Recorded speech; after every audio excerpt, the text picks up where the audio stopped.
Mon oncle est décédé parce qu'il n'a pas pu obtenir les médicaments qu'il faut pour soigner son cancer. Depuis quelques mois, des Tunisiens lancent l'alerte sur les réseaux sociaux.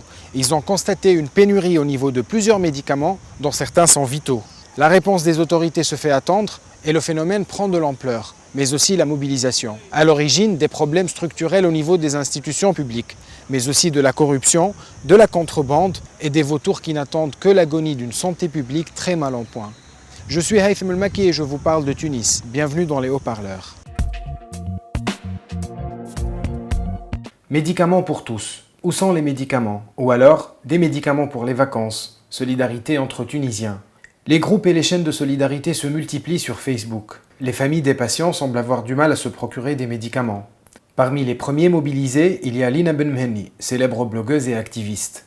Atteinte d'une maladie auto-immune qui nécessite un traitement quotidien, elle a constaté la détresse de ceux qui se trouvaient dans la même situation. Moi, je prends les corticoïdes et donc depuis l'été dernier, parfois je n'arrivais pas à trouver ces médicaments-là dans les pharmacies.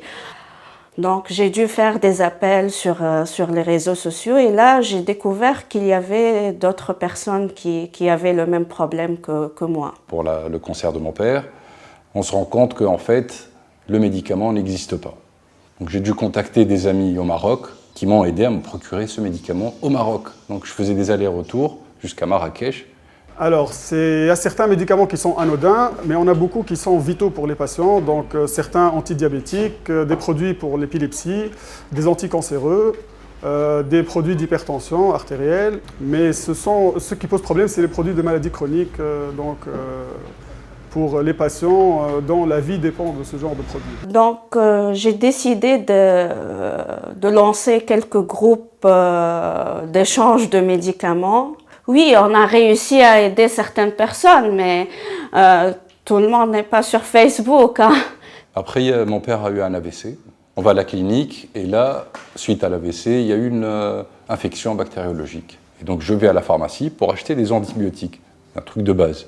Il n'y a pas. Première pharmacie, deuxième pharmacie, 20e pharmacie. Mon oncle est décédé parce qu'il n'a pas pu obtenir les médicaments qu'il faut pour soigner son cancer à lui aussi. Pour comprendre les raisons de ces perturbations, pour reprendre le lexique des autorités, il faut s'adresser à la pharmacie centrale de Tunisie, seul organisme autorisé à importer des produits pharmaceutiques depuis 1961. Sauf que de récents défauts de paiement ont compliqué ses relations avec les fournisseurs. En effet, la pharmacie centrale est censée se faire payer par la Caisse nationale d'assurance maladie et les hôpitaux, financée à leur tour par la sécurité sociale et le fonds de retraite. Il suffisait donc qu'une seule pièce lâche prise et l'effet domino était assuré. C'est une spirale.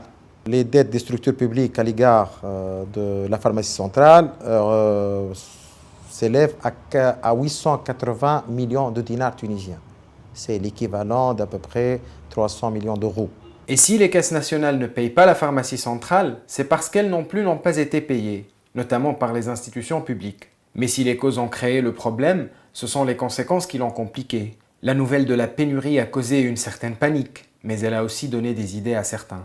Le consommateur, le patient tunisien, commence un petit peu à s'approvisionner en surstock chez lui.